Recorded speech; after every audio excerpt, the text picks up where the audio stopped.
Hey guys, Fox here, and today we're going to be talking about USFL free agency. Now, yes, we've heard a lot about the USFL and XFL merger, and while reports have kind of slowed down or become more and more inconsistent, let's talk about something that's actually real: USFL free agency. This is a huge deal. We haven't seen actual free agency in spring football since, well, the original USFL in the 80s, and we've seen some pretty big names jump from team to team. Now, there still are a lot of guys that are still on their same team who re signed, or guys who are still waiting either to get a call for the NFL, waiting for the merger to go through, or just kind of, waiting. So, today we're going to be covering the five biggest free agent signings of players who jumped teams. So, we won't be talking about guys like Toby Johnson who re signed with the Generals. This is purely guys who went to new teams with the who are naturally unrestricted free agents. They could come from the NFL, the CFL, or the USFL. Naturally, won't be talking about draft picks because those guys were, supposed to go to one team. So this is the top five biggest free agent signings of players who changed teams. So without further ado, let's get started. Coming in at number five is going to be running back Kennedy Brooks, who is joining the Philadelphia Stars. Kennedy Brooks comes off of being a football free agent. He was last seen on the Eagles during their offseason rosters in 2022. And, well, he should be a really good help for this team. Now, talent-wise, he's not in the top five to me in terms of, overall talent of a player. But the fact is that fit-wise, this is a huge deal. At Oklahoma, he played 3 years and had over 1,000 yards each year, including his freshman season and a season which happened after he had missed a season. So, he was a very solid, dependable back at Oklahoma, averaging over 6 yards a carry.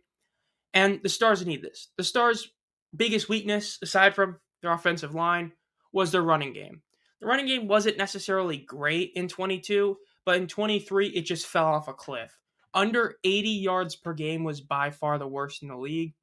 And Matt Colburn, who was their number one back, granted he missed 2 games, but he had almost 200 yards less running than he did the year prior. As for Cookus, he had a little bit more, but 278, 5.5 yards a carry. You don't want your quarterback to do that. He's coming off a leg injury, but he still did it. He was great. But Colburn, total disappointment this past season. So Kennedy Brooks should be able to help them. They've pretty much brought back most of their exact same running back core. So even if he only is implemented as like RB2, he should still be able to provide a great spark on that team to hopefully make this running game actually work, especially with all the additions they made on the offensive line. I think this is a very sneaky good pickup that not many people are going to talk about heading into the season, and it will probably end up being great for them. Coming in at number 4 is going to be Dylan Moses, the linebacker who is going to the Memphis Showboats. He's just like Brooks. It's been a while since we've seen him. The last time he was truly on a roster was, again, an offseason roster with the Jaguars in 2021. Yeah, it's been a while. He's, tried out, but he hasn't really stuck anywhere. But now with the Showboats, he can be someone. And what I'm alluding to is he could be this year's Reuben Foster. Reuben Foster, a lot of people were like, well, he's really talented, but he hasn't really played a lot. He's been injured. Dylan Moses isn't, to the level of being, a former first-round pick. He was an undrafted free agent. But when you look at what he did in college, they both went to Alabama. In fact, Dylan Moses, had a lot of accolades there. He was a second-team All-American. He was a third-team All-American. He was a first-team All-SEC and second-team All-SEC. And he was a 2-time champion at Alabama. Aside from being a high draft pick in the NFL, the other way to know if you're really talented is if you played on Alabama. And this guy legitimately was great there. So he could be this year's Reuben Foster. Now, will he be as good? I don't know. But when you look at the Showboats, their defense, while points allowed wise and even yardage wise aren't really great, they're, middle of the pack. A lot of people would look at them, including me, and say they were a really solid unit for a lot of the season because, to be fair, 2 games where they got absolutely shelled, completely went into their points allowed. About like 80 points came from just 2 games. But the fact is that this defense was more or less a unit. Like, yeah, there was a couple really great standout players, but especially the linebacking core, there was no real standout guy. When your leading tackler at the linebacker group is under 50 tackles, and in the top 5 of your team's tacklers, only 2 are linebackers, that says there's a lot of room to grow there. Dylan Moses can be that growth, that can be a huge immediate impact guy. He showed a ton of talent at college, and if he's able to still go back to that form, He'll be a huge add to this Showboats defense. And with him, they should be a really, really formidable unit on defense, especially if they don't have those two awful games. Because, I mean, this team, they were second in takeaways last year at 19, despite those two awful games. They were fifth in points allowed again, despite those two awful games. This defense can be a really solid unit. We'll see. Now, coming at number 3 is, I'm kind of cheating. It's 3 different receivers. Jimmy Robinson Jr., Vinny Papel, and Cam Eccles-Looper. Is this cheating? Pretty much. But I feel like this is where it should be. Look, the fact is that the Breakers, they didn't even really let go of that many free agents in receiver-wise. I mean, they still have Sage Surratt. The only guy they lost, at least so far, is Johnny Dixon, who was great, but he had less receiving yards than Surratt and Jonathan Adams, who was still there. And they added 3 really good receivers, or whatever you want to view them as. I say that because Jimmy Robinson Jr. last was playing as a running back in the Indoor Football League. He was so good, he won Offensive Rookie of the Year and went from an IFL success to now the USFL. So that's great and proof of just that even arena football stuff can help you, go to the next level. So now he is listed as a receiver. Will he play running back? Maybe. And then the other 2, you look at Eccles-Looper. You're talking about a guy who is a great asset on the return game. Second in kick return yards and average in 2022. And in 2019, 2023, he was 19th in receiving yards, and he was 5th in kick return average. So while I did a little bit step back in the return game, in the receiving game, he did a bit better. So this is a solid depth add, but Vinny is the real add there. He was an all-USFL special teamer this past year, and he's been in the top 25 in yards in both of the 2 past seasons, with this previous year being 14th, and actually leading the Showboats in receiving yards, despite the fact that that offense really wasn't that, powerful passing attack that you would assume for a guy, in the top 15.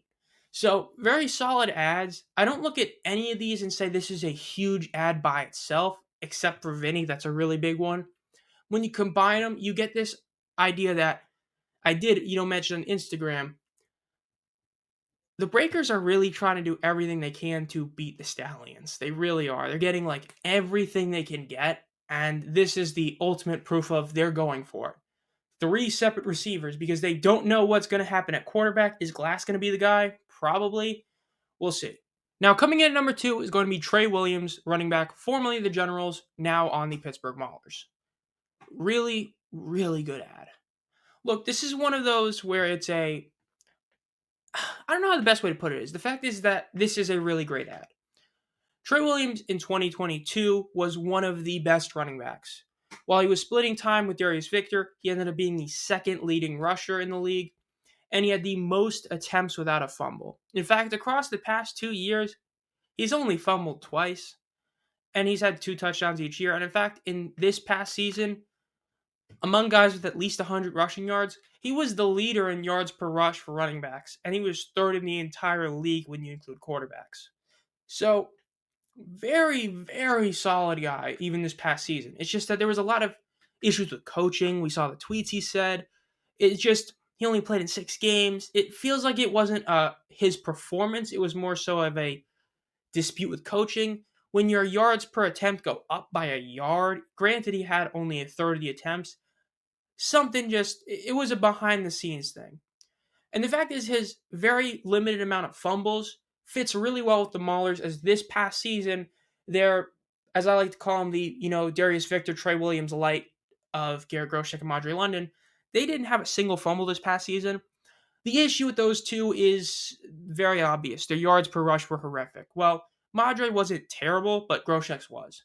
Which, I wouldn't be shocked if that's a reason why Groshek is still waiting to be signed or go somewhere, because London is back for this next season, but Groshek isn't.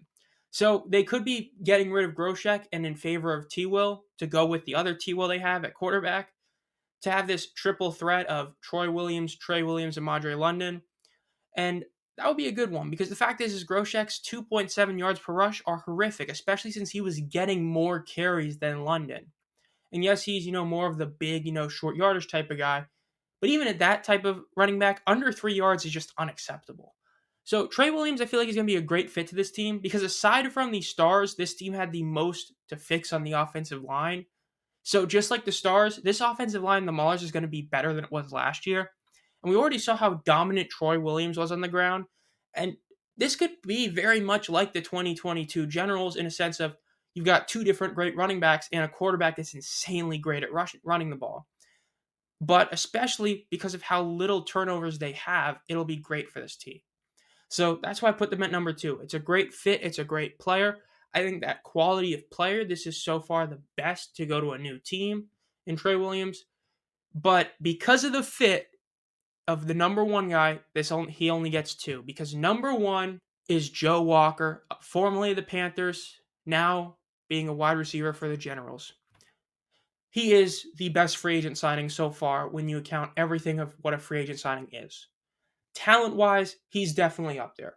He was incredible this past season, despite having Josh Love, Carson Strong, and EJ Perry throw to him, which essentially was 4 great games across 11 when you include the playoffs, and then the rest being awful quarterback play. He finished 6th in the entire league in receiving yards after having finished 19th the year prior. And he was tied 6th in receptions this past year as well.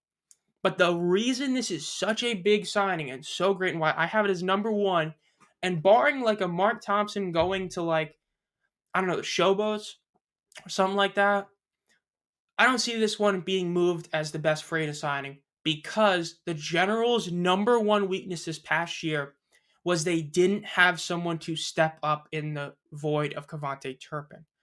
Turpin was the best receiver in the league in 2022. He had an absurd 316 yards after catch. He had 540 yards. Nobody stepped up.